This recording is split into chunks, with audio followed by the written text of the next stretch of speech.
YouTube. I'm still on my January page. And because I'm still doing January job hunting, what I've realized about me is that I set a goal each day for myself to submit 20 applications. Whatever sites I have to go to do it, that's what I do. But what I'm starting to realize is that in addition to me doing that, I'm picking up, I'm doing like compulsive eating. Like while I'm job hunting, I'm snacking on things. And at first I was like, well, I don't have any food in the crib, so I have to have food. But then what I realized that I was doing, like for example, I bought like um, the equivalent of 36 tacos yesterday with all of the ingredients. And so I was just popping tacos like it's nothing. I'll do a resume, I'll pop a taco. Do a resume, I'll pop a taco. And so now keep in mind I'm doing 20 resumes a day. So I thought that I only had like 3 taco shells left. So for some reason I felt like I had to finish all of the tacos. So I realized that I was trying to make myself feel like I accomplished something. So in addition to me setting goals for me to complete certain job submissions, I had unknowingly, subconsciously began like popping tacos. So, I had to be mindful of that. So just like I have a conscientious goal to submit a certain number of applications, I need to make a conscientious goal to set an eating limit, only X amount of whatever per day. Which shouldn't be hard because my finances are non existent. So I really have to kind of watch that. The other thing, and y'all can see I'm nice and fat, but the other thing is that in addition to that, I'm realizing with my current state of weight and health and everything else that's going on, I have a job search like limit, or that Greek theory, ceteris peribis. When it gets to a certain point, the law of diminishing returns. With everything remaining equal, and that's kind of where I am when I get to after applying for 10 jobs online, and just unbelievable. Like some of these places, and it makes you wonder, like, what's the purpose? Like, I applied for like this, what is the equivalent of a fast food restaurant, and they had 240, maybe a little bit more, assessment questions in order for you to even complete the application. Now, this is a small mom and pop, not even a big chain fast food place. This is a small mom and pop one. So, for me, if they're taking that much time to spend money for these psychologists or whatever to put together these big old tests, and as I'm reading the questions, 240 questions for this minimum wage paying job, maybe less. Um, all I keep seeing are these questions about authority. If you know that, somebody, your supervisor or manager is doing something that's wrong, do you do whatever it is that he's telling you to do? Do you question it? So they're asking questions about questioning authority. Now, my guess is that these surveys or whatever, if these are small companies, I don't think they're spending thousands of dollars on these surveys to hire their minimum wage employees. What I'm guessing is perhaps these companies are paying these survey psychological companies are paying these small employers in order to gain that information about the people that apply for their jobs. Now, it's so coincidental to me because these little itty penny jobs are requiring these big psychological tests, but these higher end jobs don't require any of that.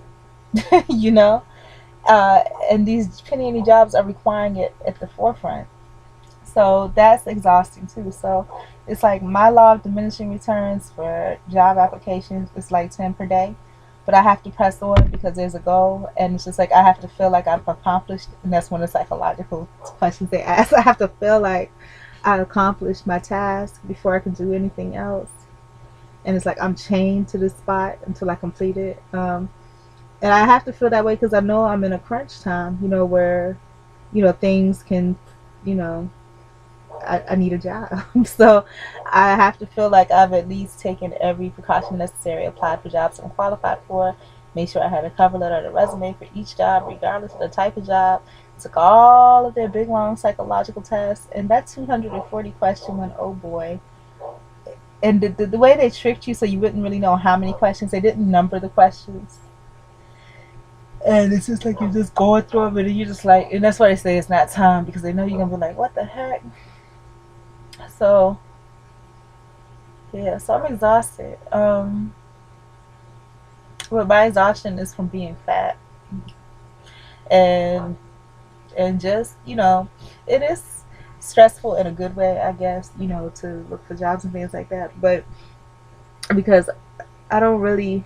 There's a Bible verse I want to read to y'all that I posted on one of my multiple pages, because I'm not really worried about, like, I mean, I should be worried, but I just don't see the point. What will be will be.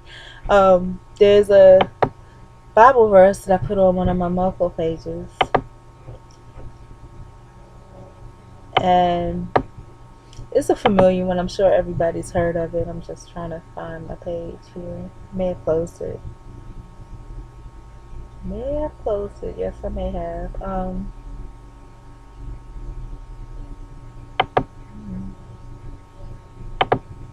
don't know where it is.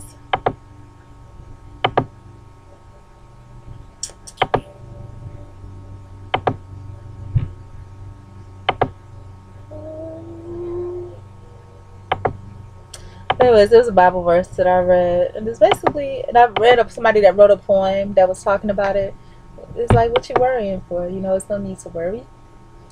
And I'm not worried, and maybe that's my problem, because I'm really not. I should be, and all, because I know that all I'm doing is doing my best. I mean, what else can I do?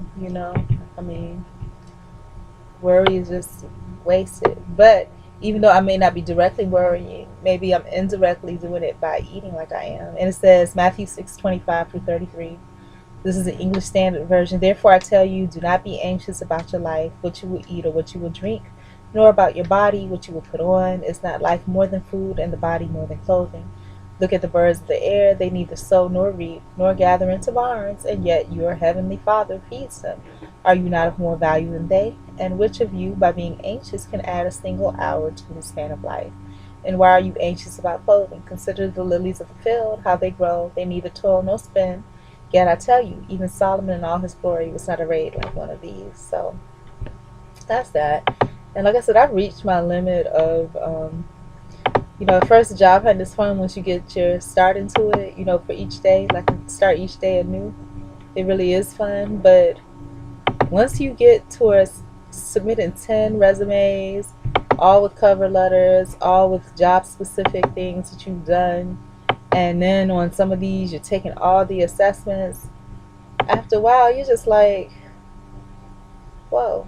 And then if you're an eater like me and you're eating while you're doing all of this, you're feeling heavy as well too. So what I need to do, my goal for the second half of this job hunting, is to drink lots of water, so I'm not eating and as much.